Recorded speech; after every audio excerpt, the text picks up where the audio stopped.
you mentioned the United Nations.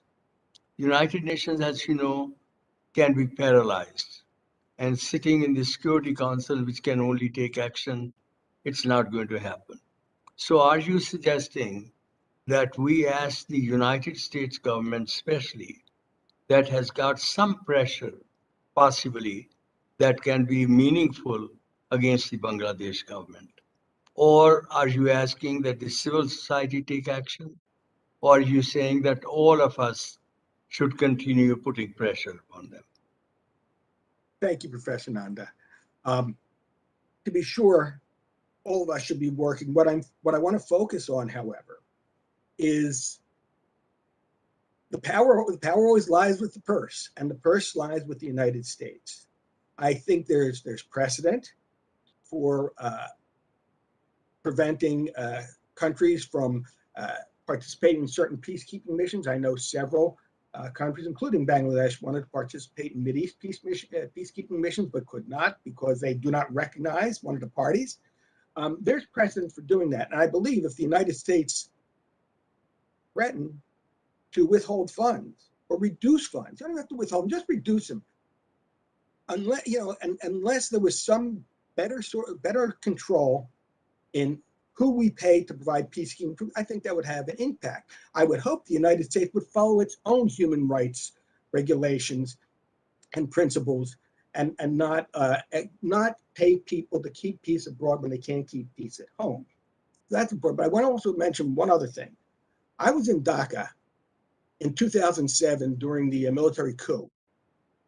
And in the aftermath of the coup, I spoke with some of the military leaders who told me, and this was fascinating, because the West and other major powers had believed that the 2007 election that was going to be held was not going to be free and fair, and made that clear.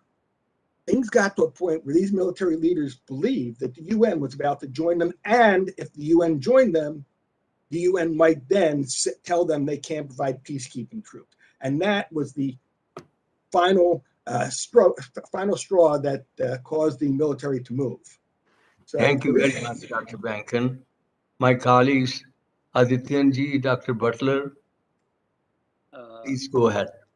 Dr. Bankin, thank you very much indeed for your very constructive suggestions about both multilateral UN-based sanctions as well as unilateral sanctions, perhaps by United States.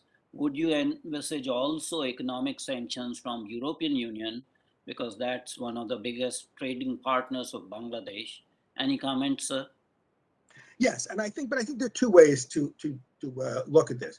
One is the formal sanction avenue, as you have just described, and you are absolutely correct, because after the United States, Germany is then the largest importer of Bangladeshi garments. So yes, that's very important.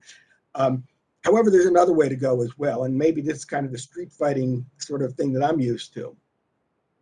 Walmart is a huge purchaser, the largest purchaser of Bangladeshi garments.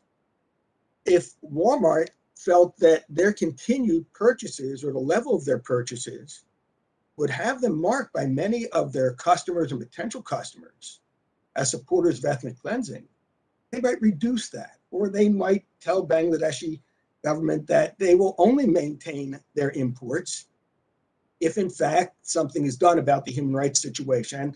I only mentioned Walmart. There are many, many other companies, the Gap, Van Heusen. I mean, you just go on and on and on. So in other words, I think there are two ways we can handle this. One is the formal government or UN sanction, right? And the other is the on-the-ground protest pressure to companies that import Bangladeshi garments. Thank you very much. Dr. Butler?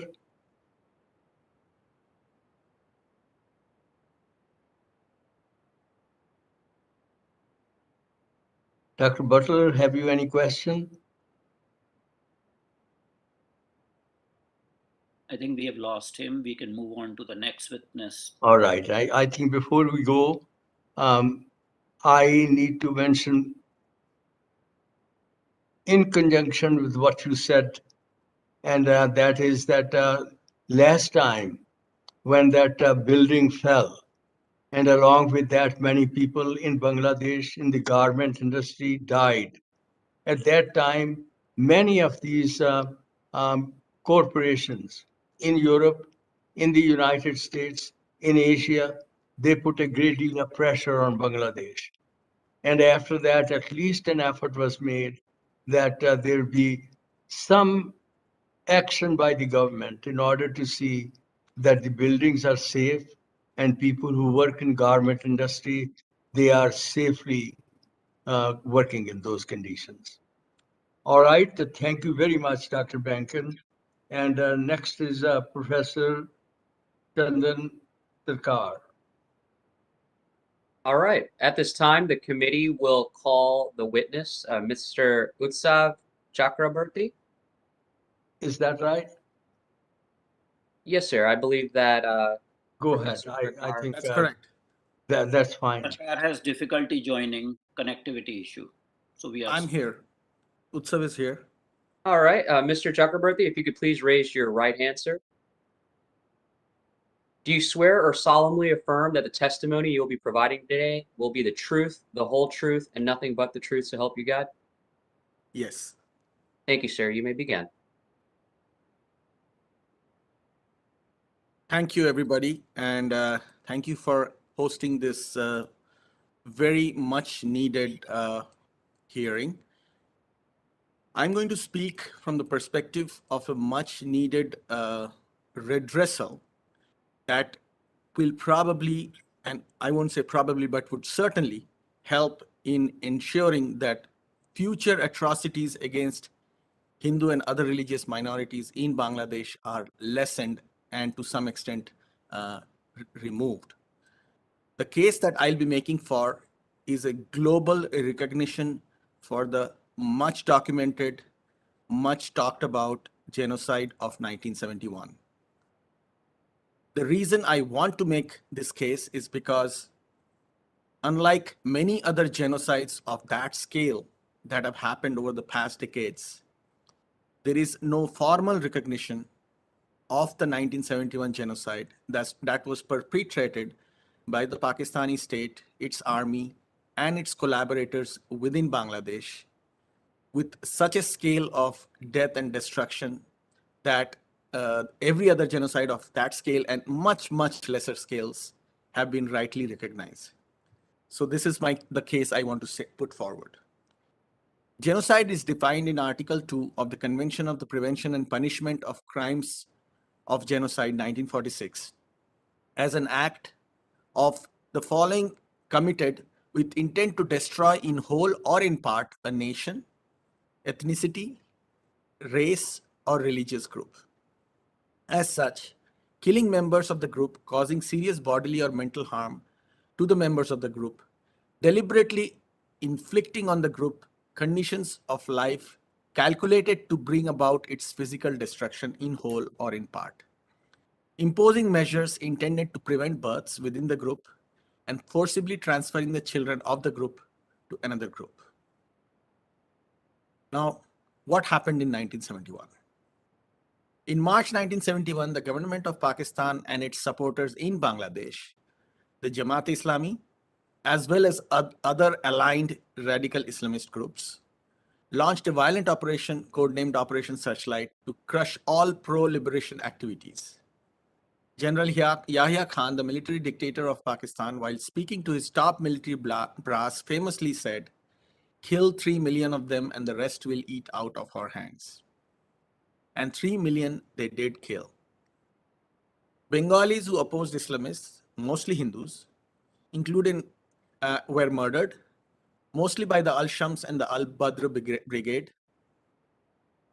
10 million people, 90% of whom were Hindus, were turned destitute and forced to seek refuge in India. Declassified communiques from June 1971, which later became famous as the Blood Telegrams, named after the dissenting Foreign Service officer posted at the American consulate in Dhaka, uses the term selective genocide and genocide clearly to describe these killings. Field reports of the US government, countless eyewitness journalists, reports of international agencies such as the World Bank, and additional information available to the subcommittee documenting the reign of terror also clearly point to a summary execution of the Hindu population with an effort to grab their land and to exterminate them. This is what Senator Edward Kennedy said in his report on November 1, 1971 to the US Senate Judiciary Committee. One tale that is widely believed and reported, this is from the New York Times, is that 563 Hindu women were picked up by the army in March and April and held in military brothels and were not released until the end of the war. This is a report from Malcolm Brown from New York Times. Now, the second part of my testimony. Were any of the perpetrators in this description brought to justice? On 17th April 1973, the Prime Minister of Bangladesh, Mujibur Rahman, announced to try 195 Pakistani army perpetrators for the crime. However, the perpetrators were not in Bangladesh, and they were protected by the Geneva Convention because they were in India under the protection of the Indian Army because of the defeat of the Pakistani army in Bangladesh. So none of those 195 Pakistani military officials were tried. And because of that, not one person who officially served in the Pakistani army paid the price for the crimes they committed against humanity. We have the names of all those 195 officials that are still living today.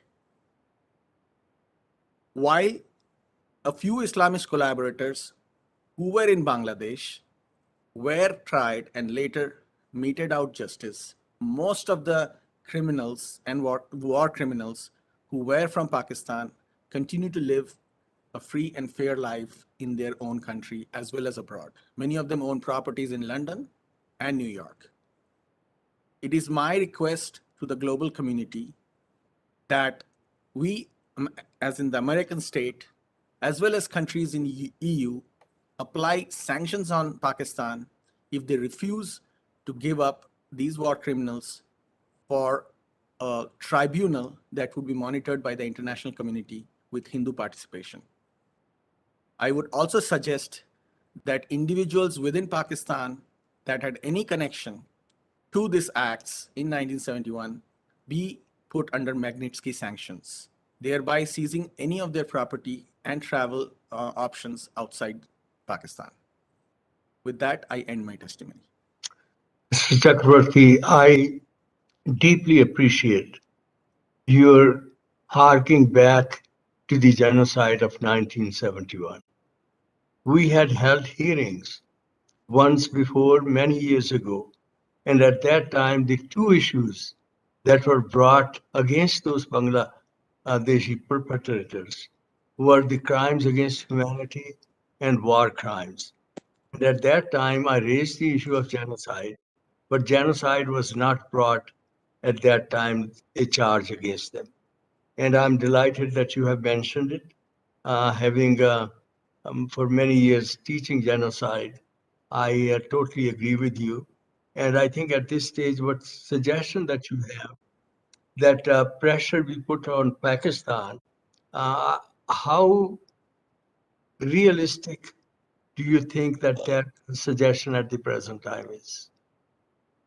I think it is very realistic because it is one of the most well-documented atrocities that has not been recognized within the US, with bipartisan records, both in the Senate and the House, that clearly point to the numbers and the victims.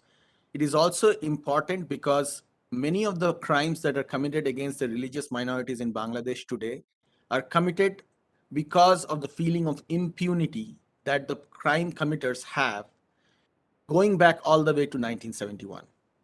Not just in Bangladesh, but also in countries like Afghanistan and in India, especially in Jammu and Kashmir.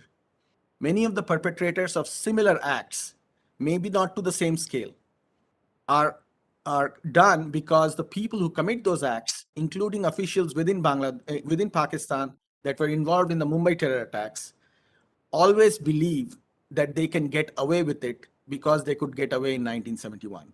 That has to stop. that record has to be set straight. And sanctions, even though belated, similar to the ones that were put on Serbia in the 1990s, as well as on Turkey in the recent past, would ensure that the committers of the crime in the future will know that they will not be able to get away with it, even if a generation has passed. Let me understand. Are you suggesting that these sanctions be done unilaterally by countries? Or are you suggesting that the world community collectively does that? If it's going to be done collectively, who does it? Is it the United Nations? Is it any other intergovernmental body that ought to do that? How would it really happen? That's why I ask, being realistic. I believe that it should start from unilateral positions from countries which have a significant heft in the world community, like the United States and possibly countries in the EU, because that begins the process of addressing this issue, and that also makes sure that this is not held down by multilateral bureaucracies, including like those in the UN. If the United States is able to unilaterally recognize this as a genocide, the steps that will happen next will ensure that there is global recognition, and there will be countries around the world who will take these steps in future. Once this has been accepted at similar strategically important countries, it would be the next step to go to multilateral agencies and then try to impose the similar sanctions. But the sanctions, therefore, are important. Thank you, Mr. Chakrabarti. I think I have many more questions that I might ask offline. But Dr. Adityanji. Thank you very much indeed, Mr. Chakrabarti, for giving very helpful suggestions, specifically about 1971 genocide. But if we recapitulate the history of that part of the world, there was a genocide starting in 1946 onwards that was supplemented by a genocide in 1971. And we are having a continuing slow genocide at this point in time in territory of Bangladesh. So there are three important events. And Mr. Chakrabarti, are you just focusing on 71 genocide, or you would like 1946 genocide and the current ongoing slow genocide also to be recognized and sanctioned? What I'm suggesting is that the scale and the magnitude and the scale and the record of what happened in March 1971 to December 1971 is the most recognized, the most easily and tangibly recorded. Therefore, recognition of that through international bodies and through countries, which would match and sometimes much oversize the scales of similar violent genocide that have been recognized, like those in Rwanda, those in Armenia, and those in Serbia, in Sarajevo and Bosnia conflict. That would ensure that this thing is recorded first. The other genocide, which are slow and steady pogroms that have started from 1946 in Noakhali all the way to now, would automatically find more recognition thereafter, because the core and the fundamental genocide that happened in those 6 months will provide the impetus for recognition of these future pogroms. Thank you very much. Dr. Butler, Adityanji, is Dr. Butler there or not today? He is not able to join. He is not able to join. All right. And Adityanji, any other question you might have? I don't have any other question. Our previous witness, Professor Chandan Sarkar, is able to join now. So all right. And I have one more question for Dr. Butler. And Dr. Butler, as Chakrabartiji, you eloquently have presented this suggestion for 1971, especially because it's very well documented. Should the International Commission take the initiative in order to reach out to the United States first, or to European countries, or what country would you suggest that we focus our attention at and send a note that action be taken? I would request the Honorable Commission to reach out to the United States governments first, and then reach out to countries in the region like India, like Russia, and like China thereafter to request them to recognize this. The United States is critical to this recognition because the United States Congress is already on record, thanks to Senator Ted Kennedy's testimony in 1971 and 1972. It is a small step, and the Honorable Commission's role in validating and reminding the United States on this issue will play a very significant role in any future recognition of this genocide. But thank you very much, because India, Russia, China, on geopolitical setting, may not be able initially to take this suggestion seriously I or understand. to act on them. But I think the United States certainly is one where the initial pressure can be built. Thank you very, very much. I deeply appreciate your being with us. Next, I'm going to ask that Mr. Tripathi kindly continue with swearing in. Thank you, Professor Nanda. This is Attorney Tripathi. This is a question that we received from the private chat for Mr. Chakraborty. The question is a two-parted question, sir. The U.S. just sanctioned Bangladesh's elite paramilitary force, Rapid Action Battalion. What is the impact of these sanctions, and how can it be refocused for greater impact? My understanding of the recent sanctions on the Bangladesh Rapid Action Battalion, RAB, is that it, in most likelihood, will not affect the security of the Hindu communities in any manner. In fact, the organizations that were involved in lobbying for the sanctions on the Rapid Action Battalion, many of them are known to be extremely antagonistic towards the Hindu minorities in Bangladesh. And in fact, many of them have been targeted legally or illegally by the Rapid Action Battalion because sometimes they indulge in violent activities against the religious minorities in this country. So in my personal opinion, it will not impact the security of the Hindus at all. In fact, whether right or wrong, these sanctions might actually embolden the the violent religious groups in Bangladesh to act against Hindus even more. That is my personal understanding and opinion. Thank you very much. Mr. Thank you Tripathi, very we much. can go to the next witness. Yes, sir. At this time, the committee calls Professor Chandan Sarkar to be sworn in. Professor Sarkar, if you could please raise your right hand. Can you hear me? Yes, sir, I can hear you. Can you hear me okay, sir? Yes. Yeah. Okay. Do you swear or solemnly affirm that the testimony you will be providing today will be the truth, the whole truth, and nothing but the truth? So help you God? Yes, I do. Thank you, sir. You may proceed. Thank you very much. I'm just very pleased and happy to have here. So I'm just listening, Mr. Chakraborty, wonderful, and I'm going for a recent few activities. That is what is going on here in Bangladesh. I'm just sharing with you.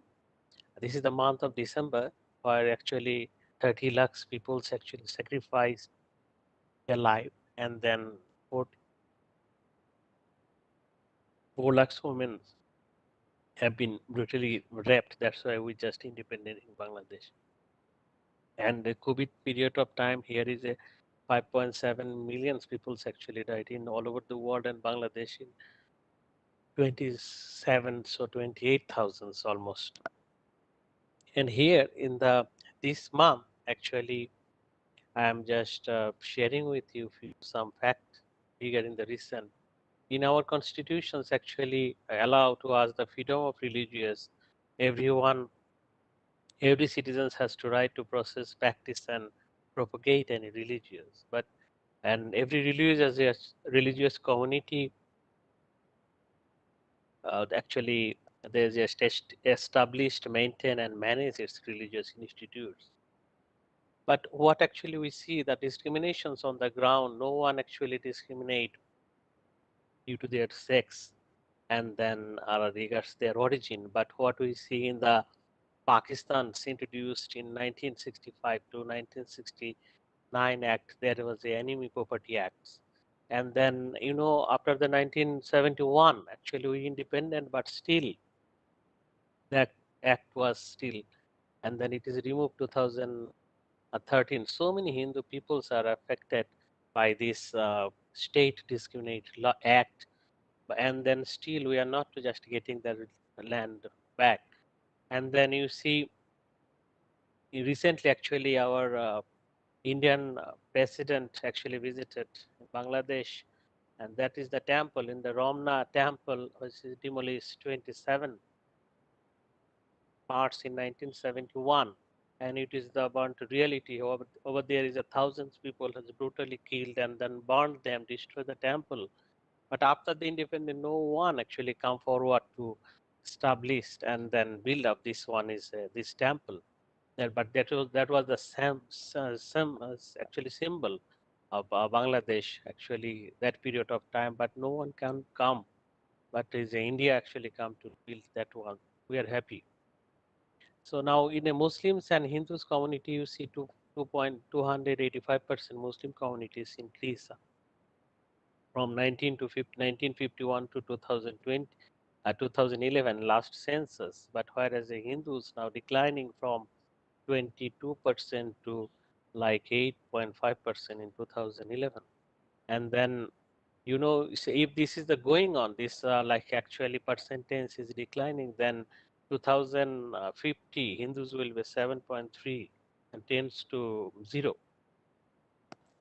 January in 2000, January to October 2021, that is the fire in houses in Hindus house in 182. Fire in business actually 57, fire at temple actually almost 187, land grabbing 22, injured almost 287, killed actually 17, and family attacked is 7. And 2007, 2020, from 2015 to 2020, we see rape and killing. Raped actually 2020 it was 47. Killed was 2040. 2020 was 147. Land grabbing was almost 10,000 hectares, and then 2000 is a Pratima demolished almost 400. And then all of you the recent actually atrocities are in the started from Kumila, say last year in October, and then we visited also over there Kumila, Noakhali, and Rangpur, and financial loss actually is a 3.227 crore. Not only for that, they demolished each and everything, and then they destroyed the hope and others. This is actually atrocities, recent atrocity in October. And in the 13 October 2021 actually started for the issues of the fake one is a news, and that is the propaganda is going on. They just targeted for the Hindus, for a fake news is they just I think use the fake IDs, or anyone can anytime just use that is that they insult the Prophet Muhammad, and then they just targeted Hindus, not only for a individual person but on the whole communities. And we saw that Dilip Dash, her daughter actually told to us that Dilip Dash was actually they just hit it by the sharp weapons, and then after a few days he just died. Another is Udhir, 80 years old. He just I think you saw the panic, and then Chanmoi Kalim temple when the just fanatics is attacked, and due to saw this he just stroke, and then he died. And then that is a Chanmoi sample in a day. That is 3 times they just fanatics attacked 10:30 a.m. Second was a 1:30 p.m. and third one was the 3 to 4:30 p.m. Noakhali also is the same. Noakhali is a ISKCON temple. Prabhu's also told to us that is the Swami Ratneshwar. That is Devnath Prabhu, who actually head of the ISKCON temples at Noakhali. That is the fanatics actually age 12 to 20 years. And that period of time when he was taking the food, so many females were in the temple, and then they just, I think, hide in the first floor, and then they go in the inside the like blankets, and then they just brutally killed Ratan Shah, Pranto Das, and they injured Nimai Prabhu, sent to Devnath and uh, Kartik Shah. And what actually I'm going to tell you, all of you, Facebook rumors. So this is at any time in Bangladesh, that is anyone can fall in a trouble. Like suppose we are here is like if anyone like feel okay, Chandan or others one is here, that is the targeted. So tomorrow will be just I think use the fake Facebook posts and insult the Hazrat Muhammad or anyone. So they just I think target, and then not only in a single person. Again, I'm telling to you that is that they destroy whole villages, as business established, each and everything. And that is the another thing is the digital act. Digital act actually especially affected journalists and Hindus also.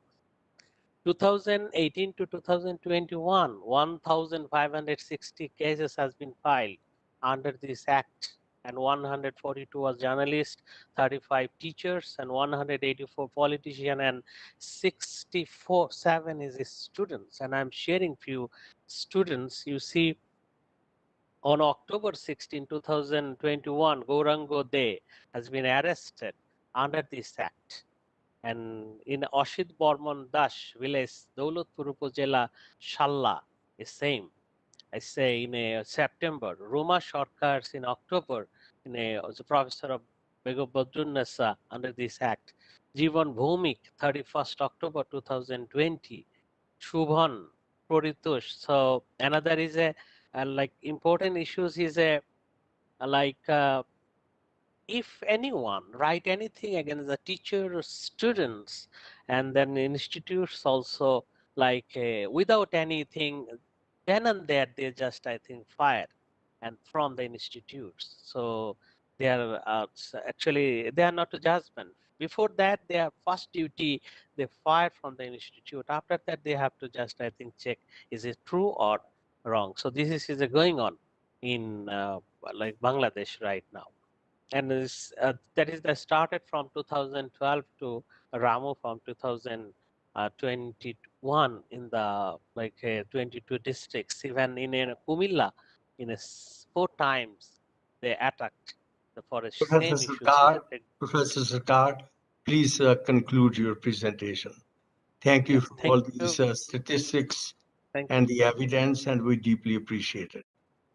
Yes, and just I'm just telling we just like the world communities and then our government should come forward to establish the minorities ministry commission. One world community must have to just come forward to establish the human rights in Bangladesh for Hindus. Thank you very much. Thank you very much. Dr. Sarkar, I have no question, but simply one inquiry from you about the suggestion for this commission. What action would you suggest the commission take? Like suppose at least like if the commissions and ministry, then they just come forward and then visit the like a Hindu villages. They just because if like any law and order you see in a like a Kumilla in a march, so sorry Shalla in Shunamganj, like one is a Jumundash, 7 times bail has been rejected. So what I'm going to tell, if we have a commission and ministry, at least minority will be safe. They come forward and they're asking for justice as well as that is our budget. They have a specific allocations money for that. So they just do something for Hindus. What I'm just telling. Thank you. That is Thank you my very much. Adityanji? Thank you very much indeed, Professor Chandan Sarkar, for giving the details of ongoing atrocities on minorities in Bangladesh. Could you give the Commission some information about usurping of the properties belonging to minorities under the Vested Properties Act of Bangladesh? Very briefly, please. Yes, actually, that is the what I'm just, I think, telling you, only for a 10% return back and 90%. So we are not getting back, although this law actually government has demolished for the in a new act, but this is not actually is a fulfill what actually we want from the government. Vested property is actually is what I feel is not working at all. Thank you very much, Professor Sarkar. And I am going to request now Mr. Tripathi for the next witness, please. Okay, thank you, Mr. Sarkar, for your time. The commission now at this time calls Mr. Deepan Mitra for swearing in. Mr. Mitra, if you could please raise your right hand.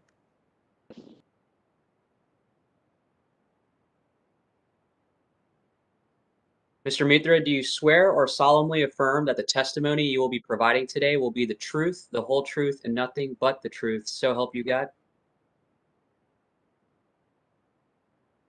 Yes, yes, got it. All right, sir, you may proceed. Thank you. Thank you.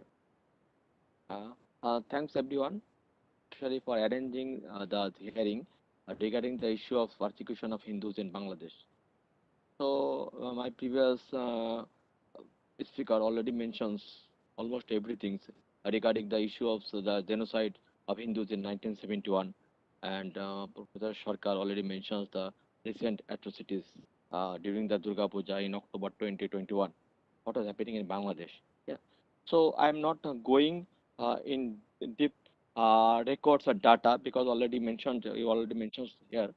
So I'm going why the incident is going on because the before 19 at least before sorry after 1947 Hindus are always targeted because the countries and other Muslim communities they want to grab their lands, they want to convert the Hindus to Muslims, and this is their main interest, yeah, to attack Hindus because if they attack Hindus, Hindus will left country and they can easily grab the land.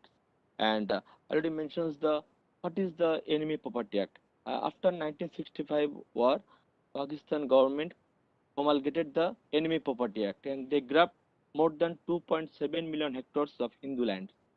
And after the independence of 1971, government changed this act, renamed Vested Property Act. But act was same. And in 2001, the Ahmadi government restored this act, but it was totally nothing than an eyewash. But not a single land was returned to the Hindus because.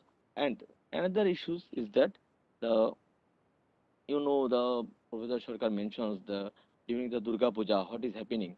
Yeah, already mentions the more than 325 temples are vandalized and demolished, and more than 1,500 Hindu houses are burnt, demolished during the Durga Puja in Bangladesh 2021.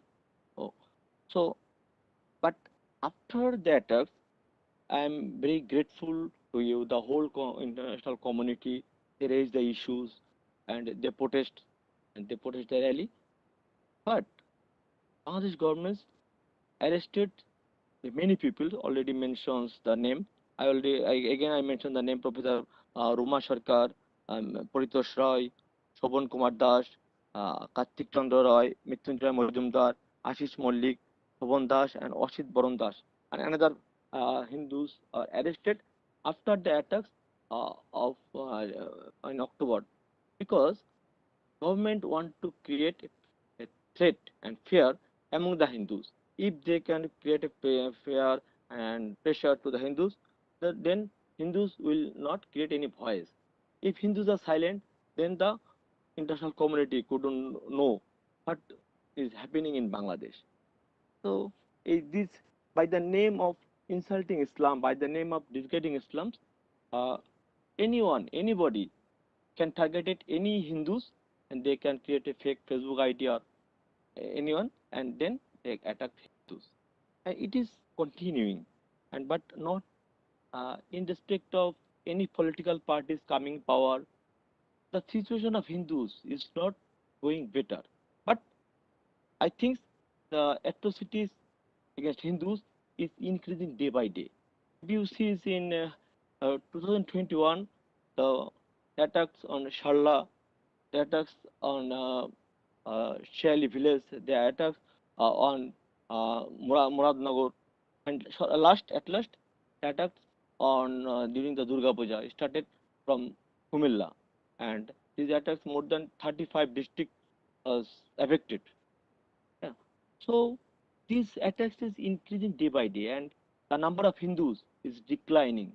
In 1971, the nearly 28% are Hindus in Bangladesh, but this number is decreasing, and nearly at most 8.5% Hindus are staying in Bangladesh. And if the situation is continuing, Professor Abul Barakat, he is a professor of Dhaka University.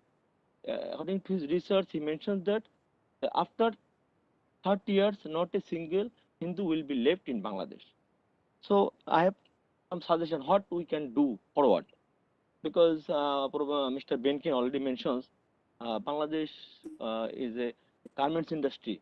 It's a very big industry for Bangladesh economy, and they export the garments item to US and European Union. So then US and European Union can dialogue with the Bangladesh government, appreciate with Bangladesh government if you didn't provide any rights for the minorities, if you didn't provide any justifications for that tax, then we can stop to import any garments items. And another, yeah, already mentions the Bangladesh provide a large scale of armies in UN peacekeeping missions. But in Bangladesh, there is no peace. There is no rights for minorities. But how the Bangladesh can provide a large number of armies to the UN peacekeeping missions? So I request you. Mr. Mitra, please conclude your presentation. Sure, sure. Thank you So, very much. so I'm just two recommends to the United.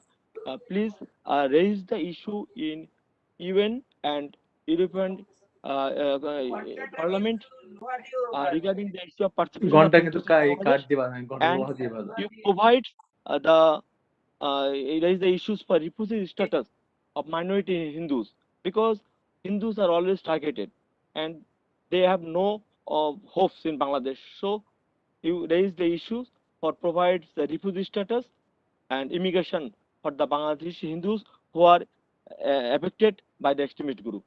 And one issue that I fortunately I am here now. I'm in Paris. I have already joined a conference in European Parliament regarding the issue of persecution of minorities of Hindus in Bangladesh on 14th and 15th December this year, and I presented my report and submitted the documents regarding the issue of persecution of Hindus in Bangladesh. That's all. Thank you. Thank you very much. Adityanji? Thank you, Mr. Deepan Mitra, for your report. I have just one question for you. These atrocities against minorities in Bangladesh, are they specific to Hindus, or they are also towards Buddhist, the Chakma tribals, and Christians? Yes. Also. Yes, main targeted are Hindus, and then the ethnic communities, especially in hill tracts area, they are targeted, and but Christian community as much very few, they are targeted by the extremist group or any government in Bangladesh, but mainly target Hindus and then ethnic communities in Bangladesh. So Thank your you very much. Thank you so very much. And Mr. Tripathi, we can go to the next witness, please. Yes, sir. At this time, the commission calls Ms. Arti Agrawal to be sworn in. Ms. Agrawal, if you could please raise your right hand. Am I audible? Yes, ma'am, you are. Okay. Thank you, ma'am. Do you swear or solemnly affirm that the testimony you will be providing today will be the truth, the whole truth, and nothing but the truth, so help you God? Yes. You may proceed, ma'am. Thank you for your time. Ladies and gentlemen of the committee and everyone present, I thank you for providing me this opportunity to speak in your midst.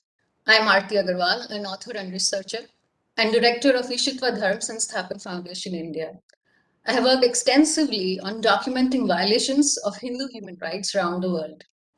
I'm here today to bring to your attention the gross violations of human rights of the Hindu minorities of Bangladesh. Bangladesh as a country has seen violations of Hindu human rights since the very inception of the state.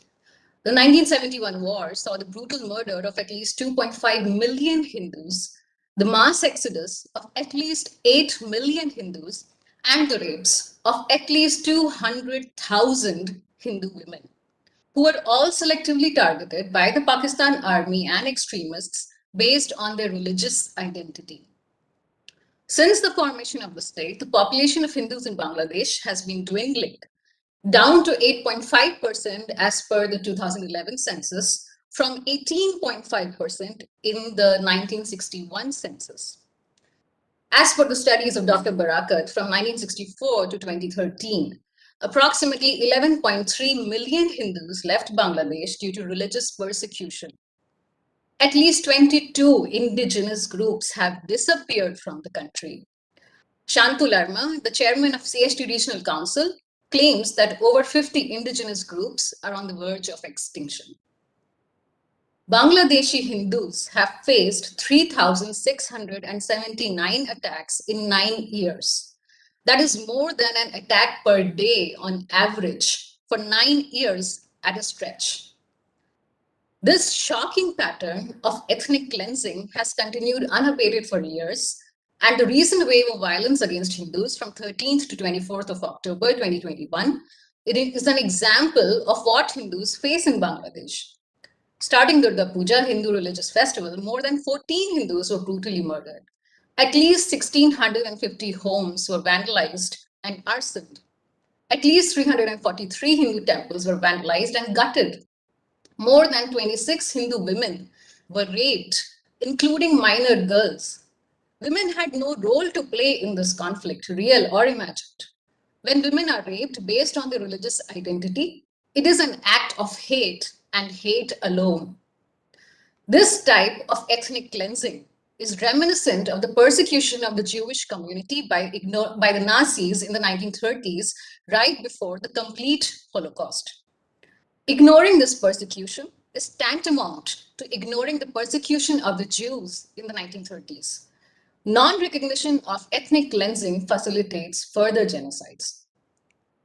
When a person is murdered or raped, it is not merely that person alone who suffers. The lives of all those who love them are affected. The trajectory of their lives is altered forever for generations together. And it is not one person we are talking of here. The numbers are in millions. Even those who are not directly touched by the violence are terrorized and live in fear of their lives forever. Hindus in Bangladesh today live in abject poverty. This is not because of lack of skills or perseverance.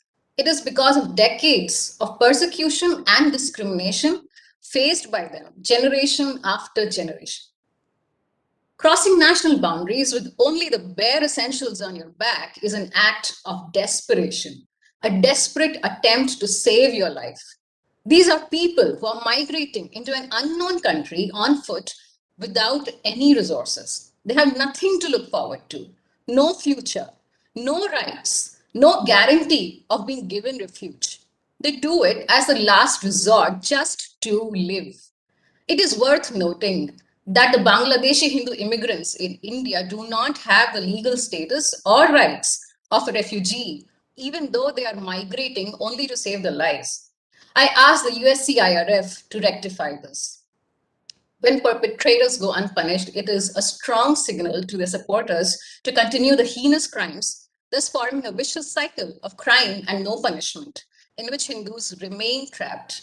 Today, I demand justice for every single life lost. I'm sharing with you a report on the heinous acts of violence committed against Hindu minorities in Bangladesh in October 2021, which includes the data and information I have mentioned in my address. I sincerely hope that you will peruse it. give official recognition to the ethnic cleansing of Bangladeshi Hindus, and take action as described in my report to bring justice to my bereaved and beleaguered Hindu brethren in Bangladesh. And with this, I end my testimony. Thank you. Bharti Agarwal ji, thank you very much. As you mentioned, what action are you suggesting that this commission take? And before that, I simply wanted to ask you if you or your organization, either one of you, has reached out to the government of India or to the government of Bangladesh, and what answers, what kind of action have they taken, what responses have they given?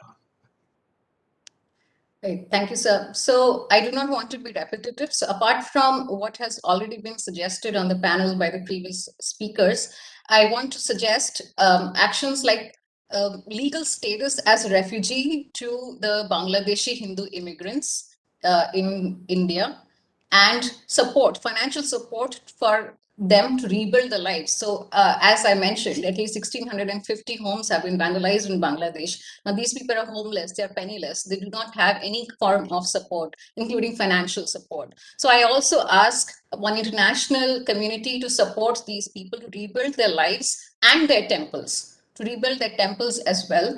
And I think other people have already talked about recognition of genocide of the 1971 war crimes, but I also want recognition for continued ethnic cleansing of Bangladeshi Hindus in Bangladesh. For the work of my organization, we have been documenting the human rights violations in different countries. And we do publish reports, we do bring attention to Indian officials, but so far, we have not received any positive response. Well, thank you very much. Adityanji? Thank you very much indeed, Ms. Agarwal, detailing the sexual atrocities targeted against minority Hindu populations in Bangladesh. The data you presented is enormous. It is, eye-opening for any civilized society. I do take your point that Indian government should provide refugee status and financial assistance to these refugees who are escaping atrocities from Bangladeshi society. Would you also like United Nations Office of Refugees to give these people refugee status in addition to Government of India, so that there Yes. is proper identification and proper documentation and an assembly of supports and wraparound services around these unfortunate victims of sexual violence? Yes, sir. So I would recommend that apart from the Indian government, United Nations, as well as ICHRRF, give the legal status as a refugee to these immigrants who continue to face, hardships wherever they go. So their misery is not over with the violence they face. They continue to live a life of complete penury and hardship. And giving them this legal status and the rights of a refugee will at least help them rebuild their lives. Well, thank you very much. I think we can move on. Deeply appreciated. Move on to the next witness, Mr. Tripathi. Thank you, sir. And thank you, ma'am, for your testimony. The commission now calls Professor Dwindling Bhattacharya to be sworn in. May you please raise your right hand.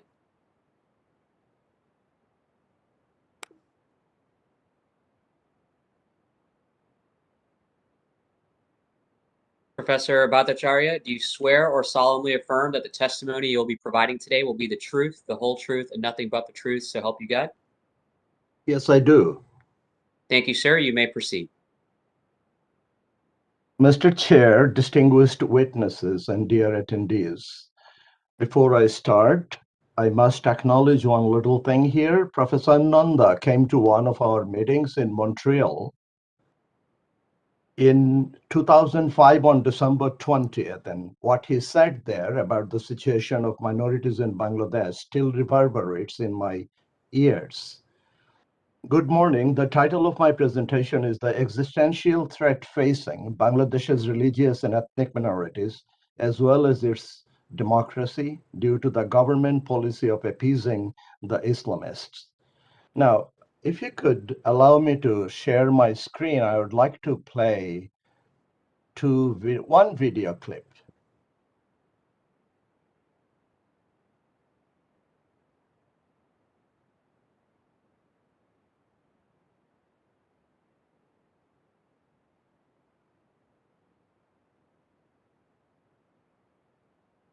The distinguished gentleman from Illinois, Mr. Dole. Gentleman from Illinois is recognized for 1 minute. Thank you, Mr. Speaker, and I thank the gentleman for yielding. Since 1947, 49 million Hindus in Bangladesh have gone missing, according to Professor Sachi Distar. And a recent Hindu American Foundation report concluded that the Hindus of Bangladesh continue to be victims of daily acts of murder, rape, kidnapping, temple destruction, and physical intimidation. Dr. Richard Benkin, an authority on human rights abuses in Bangladesh, has described to me on several occasions the atrocities and human rights abuses suffered by Bangladeshis Hindus that he personally has verified. Other groups like the Christian Assyrians. So, thank you. I would like to show one more video clip, and then I'll proceed.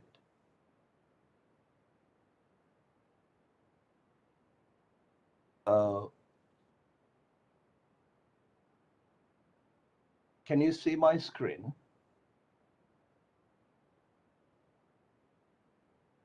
We can't. You can't. Okay.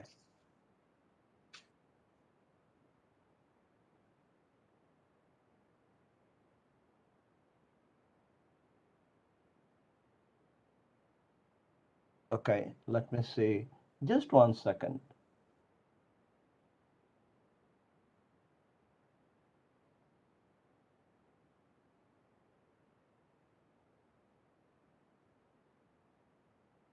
Okay, so can you see the headline of this newspaper? Yes, we do, from Dhaka Tribune. Dhaka Tribune, 2016.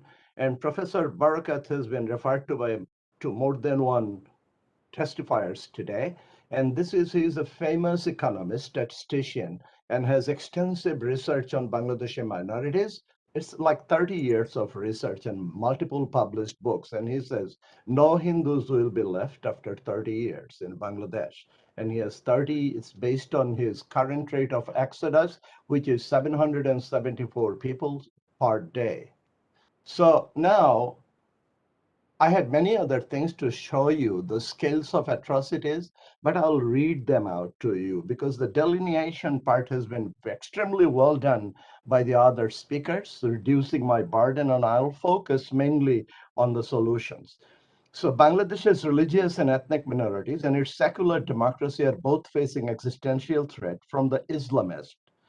By conducting a sustained campaign of discrimination, mental persecution, violence against the country's religious and ethnic minority, Hindu, Buddhist and Christians, Ahmadiyya Muslims, Sufi Muslims, and the mystic singers known as the Bauls, with complete legal impunity and direct or indirect logistical assistance provided by successive governments, the Islamists have eliminated and forced tens of millions of minorities from the country.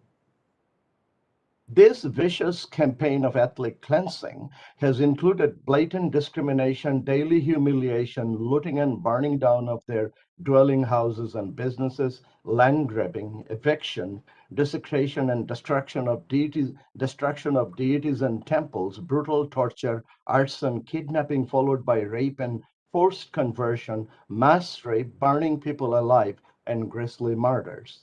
According to various reliable reports, incidents of minority persecution, which include intimidation, eviction, land grabbing, etc., the minorities have been subjected to nearly 3,710 attacks since 2013. I'm reporting from Hindustan Times, Deutsche Welle Radio, Ain or Shalish Kendra, Bangladesh, Law and Mediation Center. In the last few years, the frequency of attacks has increased manifold.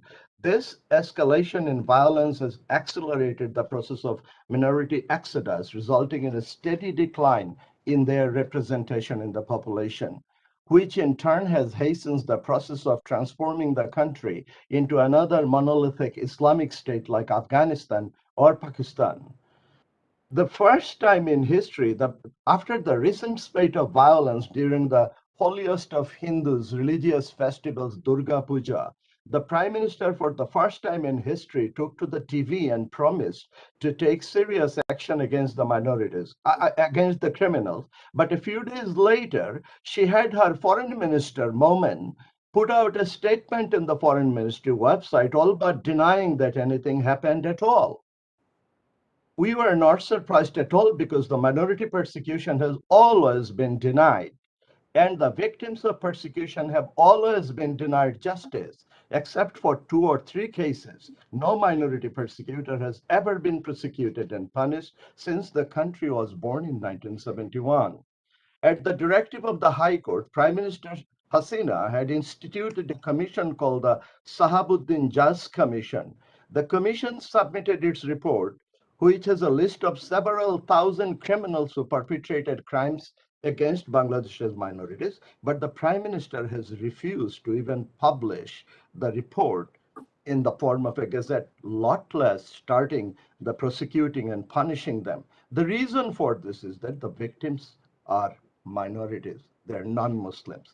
Regardless of which political party or coalition parties may have been in power, this vicious campaign of ethnic cleansing has raged relentlessly.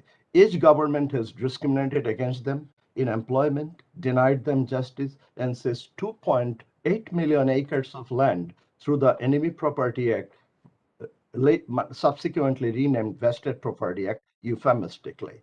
Now, unless the minorities had to leave Bangladesh since 1946, the Noakhali pogrom of Hindus, the population today would have been 75 million more than the 18 million that remain. As I showed you, based on his analysis of their current rate of exodus, Professor Barakat predicted no Hindus will be left in Bangladesh in 30 years. Now, having said that, I'll now tell you the reasons, 3 reasons why this is happening. 1, Bangladesh's 2 major parties, Awami League and BNP, have made strategic partnership with the Islamists in order to go to power and retain it. Please recall that in 1948, when Awami League was born, its name was Awami Muslim League. They dropped it only in order to be able to gain the support of 31% of the population at that time. Recently, in recent years, in order to do the same thing, win a potential free and fair election, they have partnered with Hafazat Islam, which is all but transformed the identity of the Bengali people, which was linguistically based. It was a linguistically based ethnic identity. They are now going back to pre-partition, which is a Muslim national identity. That process is all but complete. Number 2, successive government has failed to prosecute or punish even the officially identified minority persecutors. In other words, granting them total legal impunity and even directly assisting them by sending police or paramilitary forces. I recall on April 10, 1992, the paramilitary forces systematically wiped out a village in Chittagong Hill Tracts, killing 600 people. And I have a document here, but I don't have enough time.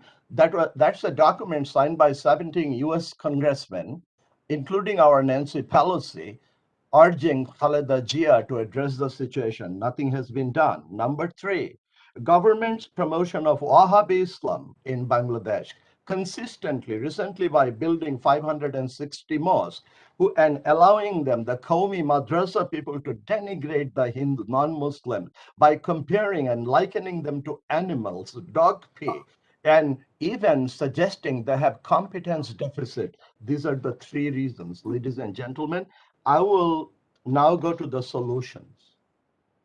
And I believe this should be a cause for concern in Washington, D.C. If I mention the strength of them, you know that I have a slide here to show that the American Taliban, John Walker Lynch, saying to CNN reported that a full brigade of Bangladeshi, Bengali-speaking brigade fought alongside Osama bin Laden in Afghanistan in 1990, late 1990s and early 2000 when Bangladesh resembled a Taliban state, semi-Taliban state. So what are the resolutions? First of all, there are two sets of resolution. The first set can be implemented by Sheikh Hasina quickly because in Bangladesh, there is no crossing of party lines. Whatever she says, everybody has to vote for it. So as I said, the atrocities has been conducted with the support of the government. Now, if they don't grant them impunity, therefore, I urge the world international community and your organization to ask in no uncertain terms, both parties, that they sever ties with the Islamic political parties, namely Jamaat-e-Islam, Hafazat-e-Islam, and Jamaat-e-Islam's ferocious student wing called the Islamic Chhatra Shibir, which start radicalizing the preteen youth in their high school years. So these three can be banned by the US government, like the banned Huji and Jamatul Mujahideen. Then, okay, and then she can reinstate the original constitution of 1972, stop promoting Wahhabi Islam, produce a white paper on the status of the minorities, like something like Sachar Commission of India, create Ministry of Minority Affairs, National Minority Commission, separate Hindu, Buddhist and Christian foundations, the way the father of the nation created Islamic Foundation in 1974, but not for the other minorities, etc. So I'll now skip to the second part, which is this set of recommendation is for the leaders of the civilized democratic nations and the United Nations Secretary General. Please ask both parties of Awami League, as I said, to sever relationship. Both Prime Minister Hasina, Khaleda Jia has to be asked, and then the international community has to ask them to do that too. Number two, please ask Prime Minister Hasina and her military commanders to stop the process of denigrating the non-Muslims and inciting common Muslims to waz and khutbas by strictly regulating them and requiring Qaumi madrasas to follow the regular school curriculum. Please call upon the Secretary General of the United Nations to have a dialogue with Bangladesh's Army Chief of Staff, the Chief of Police and Rapid Action Battalion RAB, the Inspector General of Police, and the Home Minister, and tell them in no uncertain terms that in order for Bangladeshi soldiers and army and police officers to qualify for the highly lucrative UN peacekeeping forces jobs, they must end violence against the country's religious and ethnic minorities. Please call upon the United Nations, USAID, and all other agencies to halt participations with Jamaat-e-Islami, Hafazat-e-Islam, and the Islamic foundations of Islamic fundamental extremist organizations. Please ask all the donor nations financial aid to Bangladesh, including the GSP trade benefit given by the United States, to be tied to ending violence against the Bangladesh's minorities. These are my main recognition.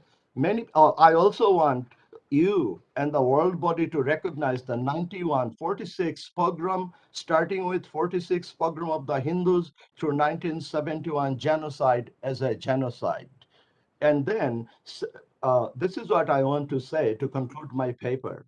Saving the remaining 18 million or so religious and ethnic minorities of Bangladesh is a moral obligation on the part of the United States and all other civilized democratic nations.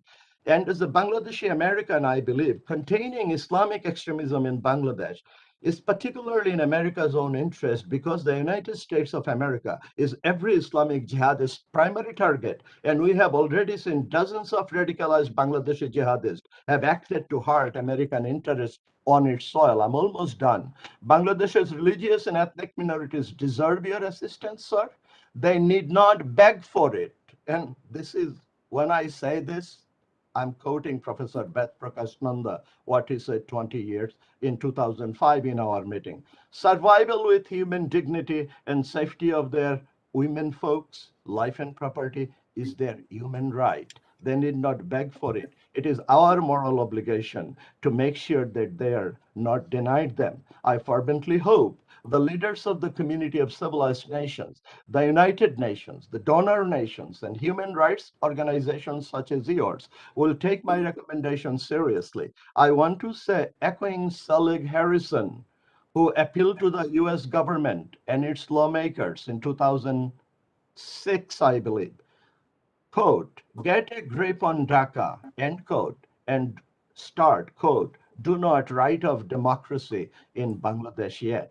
I can assure you it is still an attainable goal without firing a single shot, single bullet, or a huge financial commitment. How do I know? In 2008, America, United Nations, and India working together with the caretaker government, practically headed by General Moin, did just that. They reversed the dangerous course Bangladesh had taken under the leadership of BNP and Jamaat-e-Islami, and the same can be done again. Now, if you go to the United Nations now or the Foreign Relations Committee, they talk about making space for the opposition party. Sure, that's a good thing. If you do that, let's say the currently ruling government is an autocratic government. So who will come to power? BNP and Jamaat. Deja vu. We saw that in 2001 and 2005. Bangladesh became a veritable hell. It will happen again. And then what? Then the world will deal with them like Islamic Brotherhood and the Algerian Islamists, whom, after winning the election, they denied access to power, correct? Rather than doing that, it is better to act now and reverse the situation, which is a very achievable goal. Thank you so much. Professor Bhattacharya can't thank you enough for your eloquent presentation. I have two requests. One is that kindly do send your presentation to the Commission, because you have very specific, tangible suggestions as always. And I think whatever we can do, the Commission will undertake its own function and task in order to send them to the appropriate bodies and to take appropriate action. So Thank that's my first request. Thank And you. second is that kindly stay in touch, because ever since I was with you, I heard you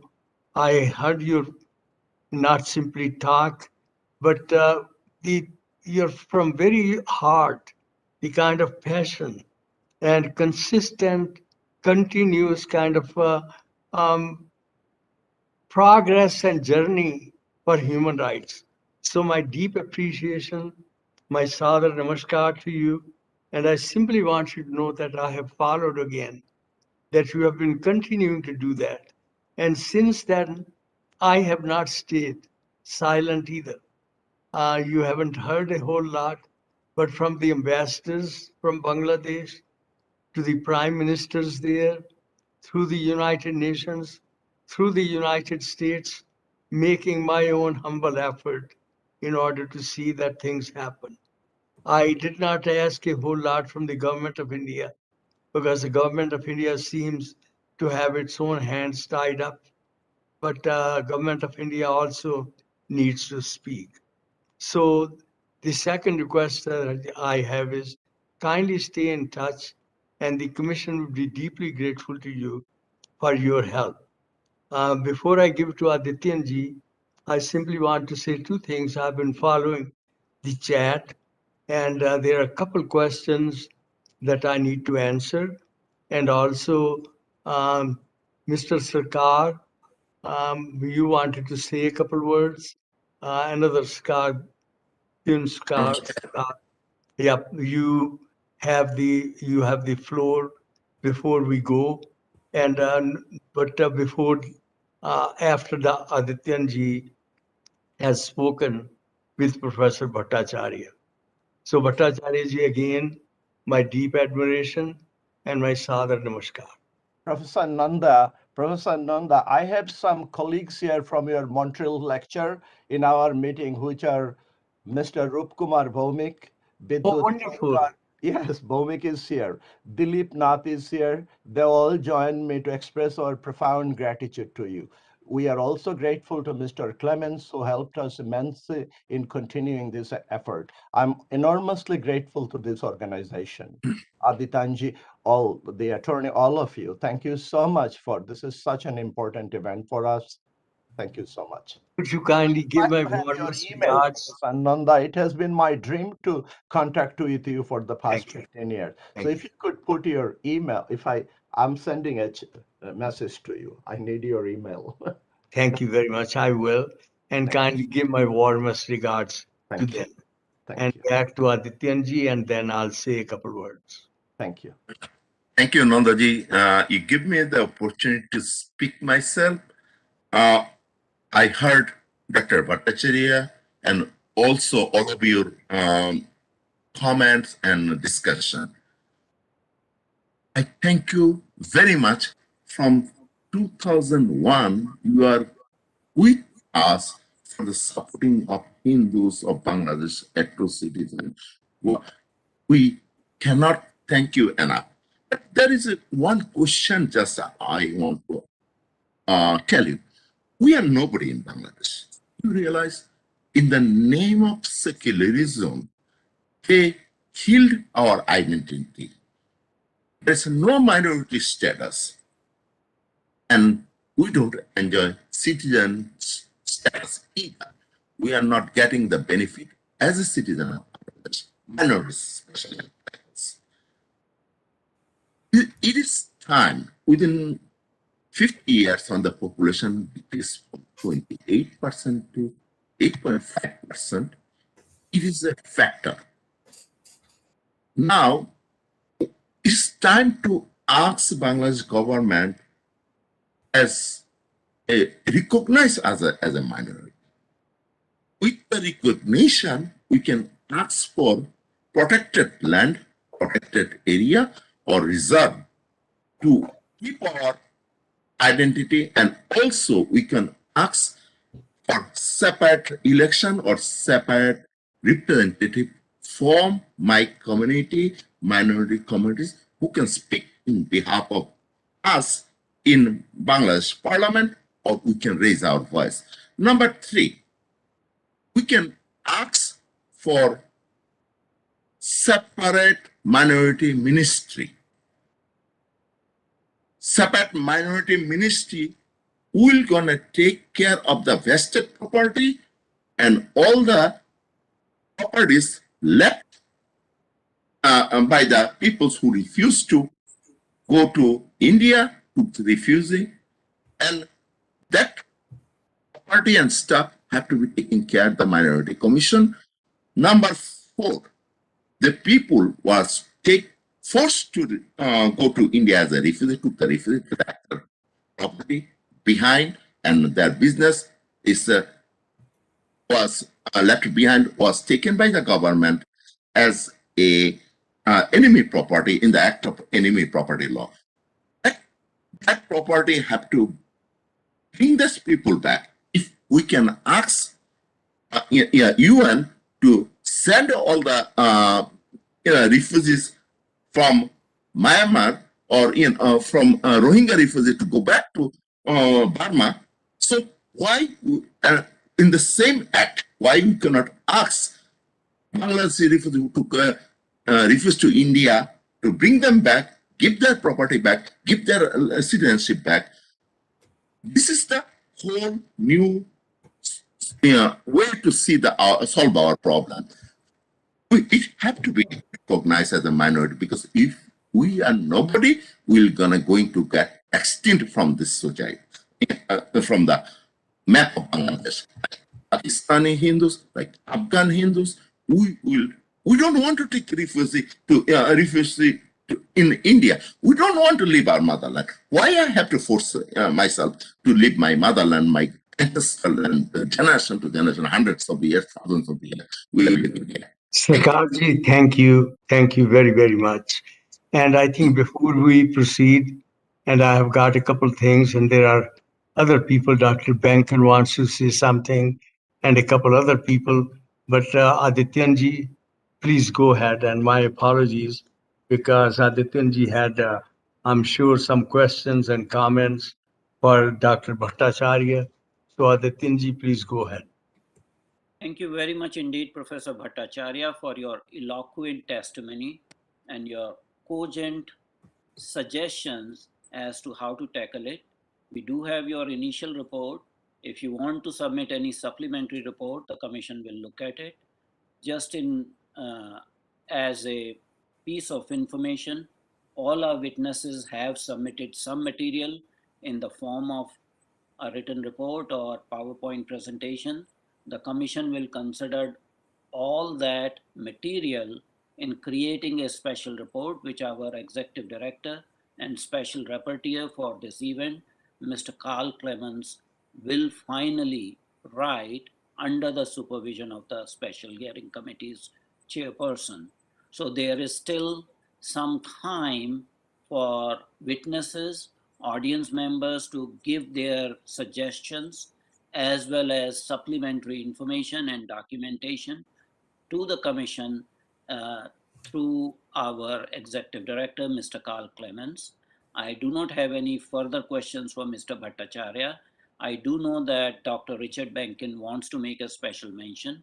So with your kind permission, Chairperson, sir, please allow Mr. Richard Benkin. Thank you, thank you. I'm going to, and after Mr. Benkin speaks, then I have, after Dr. Benkin, a couple of comments. Dr. Benkin, please go ahead. Thank you very much. Can you hear me? Because I can't see myself on this right now. We can hear you loud and clear. Thank you, Professor. First of all, again, my sincere thanks to especially you, Professor Nanda, and to the organization as a whole. What I wanted to say very simply was we have heard from speakers today, and we've seen in the past, that we've done a pretty good job of documenting these atrocities. But that hasn't really, the Bangladeshi government has not changed. So I don't think that's a direction. We already know what's going. Secondly, I've despaired over a decade and a half of trying to get the Bangladeshi government to do what's nice, to do the right thing, to recognize what might even be in their best interest. So what I really want to emphasize, I think what has to be done is to take action that forces them to do the right thing. Now, clearly, we're not sending in the Marines, so that action would have to do with perhaps there are legal avenues that can be taken, and that's certainly way above my pay grade. Certainly, as I mentioned, there are economic actions that should be taken. I think, again, there were two ways. One's the formal sanction path, and the other is the mass movement on the ground.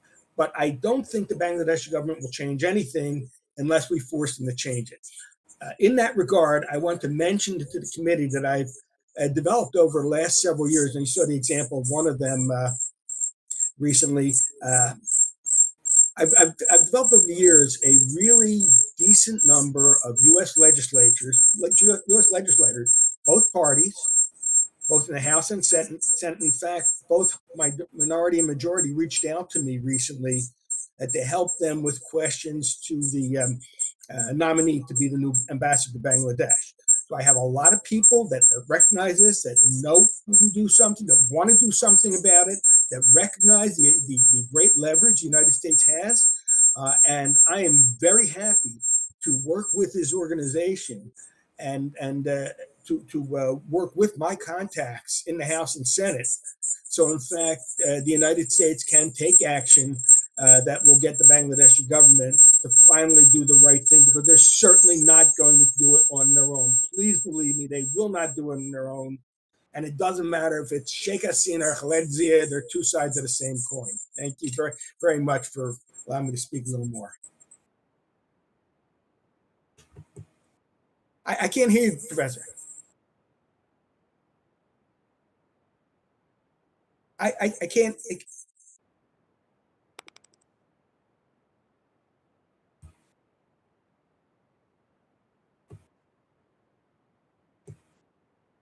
I'm sorry, I was muted.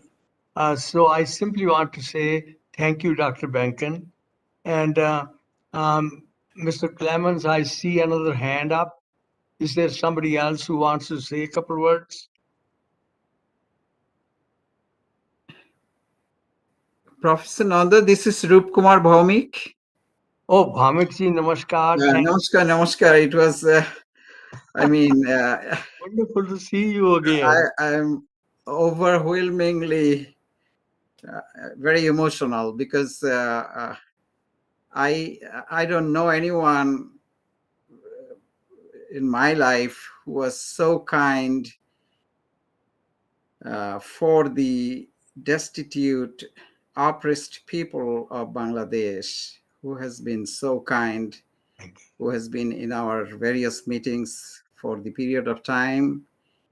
And when I saw that you were being awarded with, one of the India's most prestigious Padma Bhushan, I really, that made me cry because, and also you are one of the most eloquent and, who speaks giant speaker. I have a quick question, sir. Yes. That is, I am the victim of numerous atrocities. In 1964, I have witnessed there was a mass killing, Hindu killing, and citing that Hazrat Bal was being stolen. Hazrat Bal Mosque, I don't know where it is, but then in East Pakistan, and we survived. Somehow we survived. In 1971, I was one of the refugee, and my family was one of the refugee. We lost, we have been driven out from our property, landed properties. Our life started on the street. Because we were being driven out from our ancestral landed properties.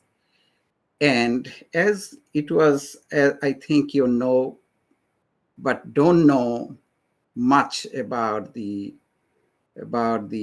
Enemy Property Act, the Vested Property Act, how that can affect the victims or their families, their lives. This book was, I do not know if you have a copy of this. This is Deprivation of Hindu Minority in Bangladesh. That this documented 10 million Hindus were directly affected, and the value of the property that they lost, according to this statistician, economist, Professor Abul Barkat, that the value was in 2007, it was like $55 billion, 75% of the GDP of the country. Now, as I know that still we could not have our life, being everyone together, even as you know, the Kennedy report and all other reports that how the Hindus have been, sacrificed in 1971. You, meaning your country, great as, who you get the. My question is there any law? You are the president of the International Jurists Association, and you have been teaching on human rights and on this law. Is there any law that the victims or their legal heirs can get any compensation, or do you know that where they can go, or which court can be used? Bhamikji, there are only two possibilities. One is that you can go through that country, and obviously in Bangladesh, at the present time, there is no remedy that can be considered adequate. Then the second part is that you can come to the United States and there is one particular law, and that law permits an alien to bring an action for violation of basic human rights. But it's a very strict law, and I don't think that that will work. And before the International Court of Justice or any international body, there is no way that somebody like you and me alone can go and fight that case. The only other possibility is that a government take your action, and being a national of that government takes a position and fights on your behalf. And that becomes deeply, deeply difficult, impossible practically. So I think you are absolutely right. As an individual, having suffered all that atrocity and humiliation and all those problems, that we are practically at this stage, despite all these human rights protections, not able to really get any adequate remedy at all. So my apologies to you, but that unfortunately is the current position. Thank you. Thank you. Thank you very much. We have got Prakash Gupta wants to say a couple words, and we are going to conclude the session in about 4 minutes. And I wanted to say a couple words. So Prakashji, if you want to take only 1 minute, and I'm going to stop you in 1 minute, please say. Mr. Prakash Gupta. Mr. Clemens, can you permit Mr. Prakash Gupta to say a couple words? Yes, I'm going to request him to unmute. Thank you. I think he's probably dropped off. So I think you should just go ahead, Vidji. All right. There are three things that have in the chat come. One is about sanctions. The other one is about the International Court of Justice. And the third one, there was a question directly sent to me that the Commission's future action. Let me start with sanctions. I think the comment was appropriate. Sanctions at times are blunt, and people suffer, ordinary people, when you take sanctions. But at the same time, smart sanctions and sanctions that are multilateral, they do have an impact upon it. You can look at especially South Africa and apartheid. And it was multilateral sanctions that finally took that apartheid out. And so that's probably all I want to say. International Court of Justice, it's only states that can go there. And also you and I and this commission and international non-governmental organizations can't do much about all that. And I think there are a couple other questions raised, and I think I have put my email. Kindly send it to me offline. We can talk about it because I don't want to take any more time. I simply want to say thank you to Adityanji, thank you to Mr. Clemens, because this commission's action today is a very important one. This hearing is very important. Those who appeared as witnesses, you heard them, their eloquent remarks. You could sense their grief. You could sense their passion. You could sense their seemingly desperation because not much has happened. And so today, this commission also is going to put whatever 2 pennies worth it can do in order to reach out to people again. And I think at this stage, I'm going to simply ask our rapporteur and the person who put all this together, Mr. Clemens, to say a few words. And I think we'll conclude the session after that. To Vednanda ji and everyone who joined today, both who testified as well as those who attended as witnesses to this hearing, I thank you all for your time. Again, if you have any materials, and I'm speaking both to the people who testified as well as the witnesses, there were some very informative comments from some of the audience. If you have any materials that you would like to send to us, please send it to me at carl.clemens@ichrrf.org. I put my email in the chat. We will be coming up with a full report on the hearings within the month and publish that.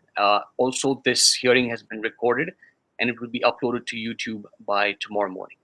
So I thank you all one more time, and I hand the stage over back to Dr. Adityanji. Thank you very much indeed to our honorable chairperson, our witnesses, our audience, and members of the ICHRRF team to make this unique hearing successful. It is not a time to sort of pat ourselves on back. It is a serious human rights violation issue. The situation in Bangladesh is very, very disturbing.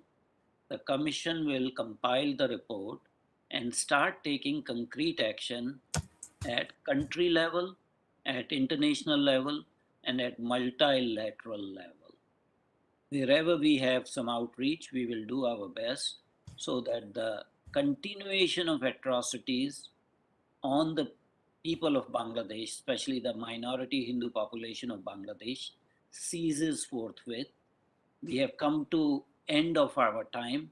We are actually 2 minutes past the time. So all the discussion, at least at this point in time, needs to cease.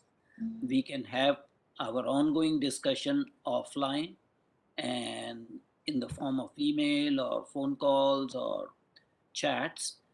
So there will be possibility, because otherwise we will continue to be, spending more time. It was supposed to finish at 12 p.m. So my apologies to Dr. Benkin because he has raised his hand once again. We will be talking offline, and let's conclude this session. Professor Nanda has to call the meeting to be adjourned. Dr. Adityanji, thank you. Dr. Benkin, you and I can talk about it later. The question that you raised is a good one, and I think we need to find a way out. And I want to again thank Dr. Adityanji, Mr. Clemens, but my sincere thanks to all of you who attended and people who have given today their testimony. And these witnesses, you heard them, and deeply, deeply grateful to them. But I simply want to say that the suggestions that have been made, they have been very concrete, very cogent, very realistic, and as far as we can do, we are going to be able to send them out to appropriate bodies, as Dr. Adityanji said. With that, my deep gratitude to the organization for holding these hearings, and again, my deep gratitude to each one of you for coming. The hearings are adjourned.